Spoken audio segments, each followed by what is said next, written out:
दूसरा एक और व्रत है जो आने वाला है, अघोई अष्टमी। ये अपने पुत्र के लिए माँ व्रत रखती है और इस व्रत में माँ जो है वो भी निर्जला ही रहती है।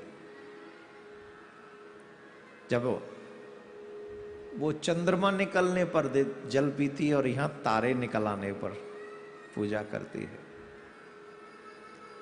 अब उस माँ का आदर इस सनातन संस्कारों में क्यों ना हो? हमारी संस्कार जो है, हमारी संस्कृति जो है, माँओं की रिस्पेक्ट करती है। ये जो अहोई अष्टमी है आने वाली है, माताएं इस पर्व को बड़ी धूमधाम से मनाती हैं। माता अहोई माता से प्रार्थना करती है कि मेरे बाल गोपाल सुरक्षित रहें, आपकी कृपा उन पर बनी रहे। व्रत करके उनको मनाती है और बड़ा सुंदर ये व्रत भी है। कहते हैं व्रत हो, नियम हो, साधन हो, ये व्रत भी तो साधन ही है।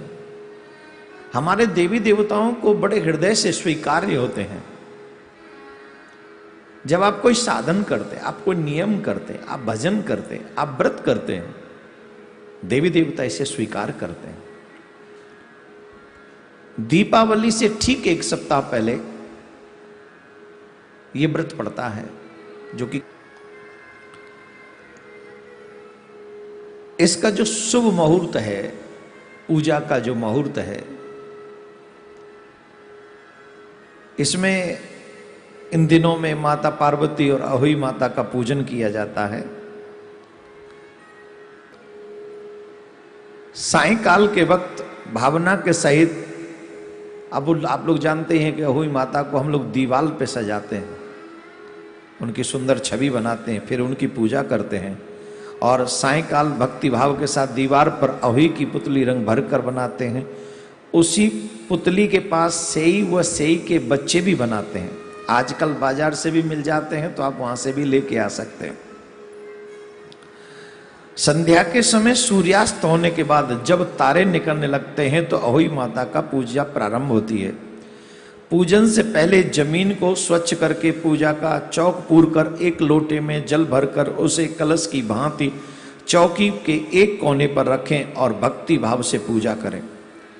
अपने बच्चों के कल्याण की कामना करें। साथ ही अहोई अष्टमी के व्रत की कथा श्रद्धा भाव से सुने। इसमें खास बात यह है कि पूजा के लिए माताएं चांदी की एक अहोई भी बनाती हैं, जिसे बोलचाल की भाषा में स्याऊ भी कहते हैं, और उसमें चांदी के 2 मोती डालकर विशेष पूजा माताएं करती हैं। इस अहोई व्रत की जो विशेष कथा है उसको भी ध्यान से आप लोग सुन लें। 2 मिनट की 3 मिनट की ये कथा है। इसको व्रत करें और कथा न सुने। देखो, हर एक व्रत में कुछ चीज संयम में है। प्रत्येक व्रत को संयम के साथ, वचन मीठे हों, ब्रह्मचर्य का पालन हो, व्रत में क्रोध न करें, ध्यान पूर्वक जिनका कल्याण आप चाहते हैं अपने देवी देवता से, उन देवी से बार बार यही प्रार्थना करें अपने शिशुओं के लिए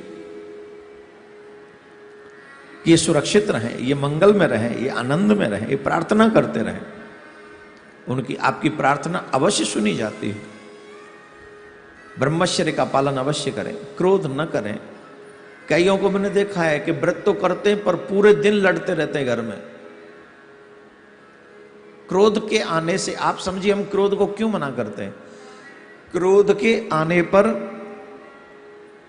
जो पुण्य एकत्रित किया जाता है व्रत में, वो नष्ट हो जाता है, या उसका वो फल नहीं मिलता जो मिलना चाहिए। इसलिए हमारे यहां कहते संयमी रहो, क्रोध नहीं करो, ब्रह्मचर्य का पालन करो, मन से भी वाणी से भी किसी को बुरा मत बोलो। यही श्रेष्ठ इसका फल है। तो हम नियम के साथ अगर व्रत रखेंगे तो उसका पुण्य अधिक लगेगा, देवी देवता प्रसन्न होंगे। जिस देवी देवता का आप आह्वान करते हो, पूजन करते हो, वो प्रसन्न होकर आपको मन के मुताबिक आप जो चाहते हो वो आपको वरदान देते हैं। लेकिन जब आप उन नियमों का पालन नहीं करते तो आपको वो फल नहीं मिलता, वो रिजल्ट नहीं मिलता जो मिलना चाहिए। इसलिए इनका पालन करें। अहोई व्रत की एक कथा है, बड़ी सुंदर कथा है। एक साहूकार थे, उनके 7 बेटे थे, 7 बहुएं थी। साहूकार की एक बेटी भी थी। दीपावली में ससुराल से मायके आई हुई थी, तो दीपावली में हम लोग अपने अपने घर को सजाते ही हैं, तो वो भी घर को संभालने के लिए, लीपने के लिए, पहले कच्चे घर होते थे तो लीपते थे, मैंने भी देखे हैं लिपे हुए घर। संयोग से मेरा बचपन वहीं से शुरू भी हुआ, कच्चे घर से, लिपे हुए घरों में हम लोग, मैं भी रहा हूँ, मुझे याद है।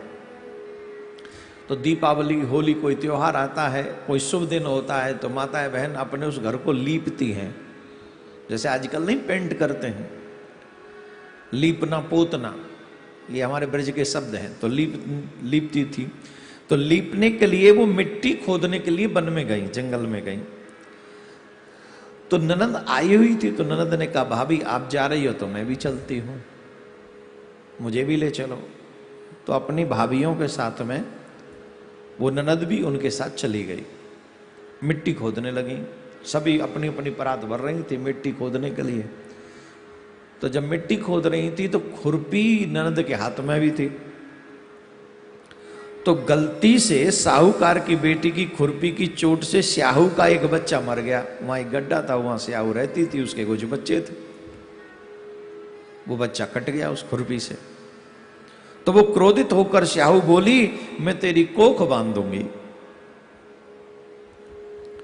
तो स्याहू के वचन सुनकर साहूकार की बेटी अपनी 7 भाभियों से एक एक करके प्रार्थना करने लगी कि अनजाने में मुझसे अपराध हो गया है, मुझे नहीं पता था ये हो जाएगा, पर अब अगर ये मेरी कोख बांध देगी तो मैं तो ससुराल में क्या कहूँगी कि मायके गई। और ये सब बहुएं बेटियां बड़ा ध्यान रखती हैं कि मैं जाऊंगी तो मायके से जाऊंगी ये दोष लेकर, तो मेरी सासू क्या कहेगी, ननद क्या कहेगी, होते हैं ना।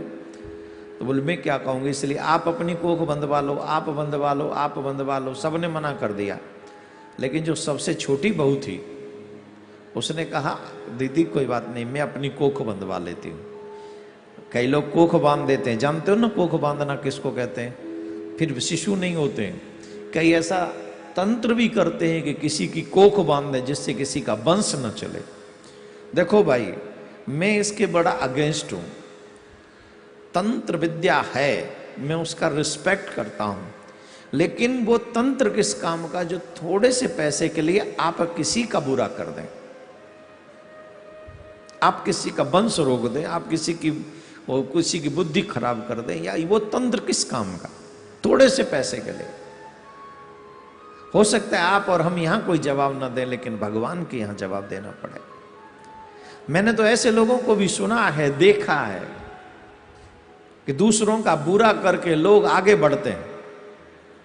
बुरा करके दूसरों का कितने दिन रहे आओगे उस जगह पर, जवाब तो तुम्हें देना पड़ेगा।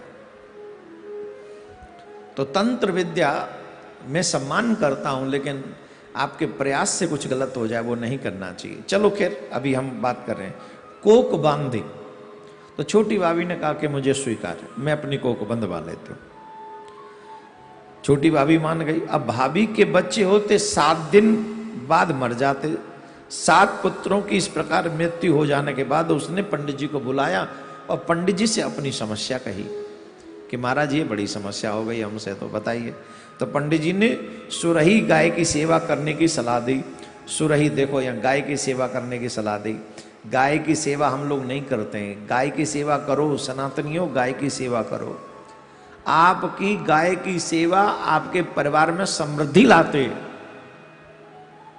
जितनी आप गाय की सेवा करोगे उतनी आपके परिवार में समृद्धि बनी रहेगी, इसलिए गाय की सेवा करो। उसे स्याहू के पास ले जाती, सेवा प्रसन्न होती है, सुरही से सेवा प्रसन्न होती है और उसे स्याहू के पास ले जाती है। रास्ते में थक जाने पर दोनों आराम करने लगते हैं, गऊ और वो छोटी बहू। अचानक साहूकार की छोटी बहू की नजर एक और जाती, वह देखती है कि एक सांप गरुड़ पंखनी के बच्चे को डसने जा रहा है। वह सांप को मार देती है। इतने में गरुड़ पंखनी वहां आ जाती है और खून बिखरा हुआ देखकर उसे लगता है कि छोटी बहू उस बच्चे को मार दिया है, इस पर वह छोटी बहू को चोंच मारना शुरू कर देती है। छोटी बहू इस पर कहती है कि उसने तो उसके बच्चे की जान बचाई है।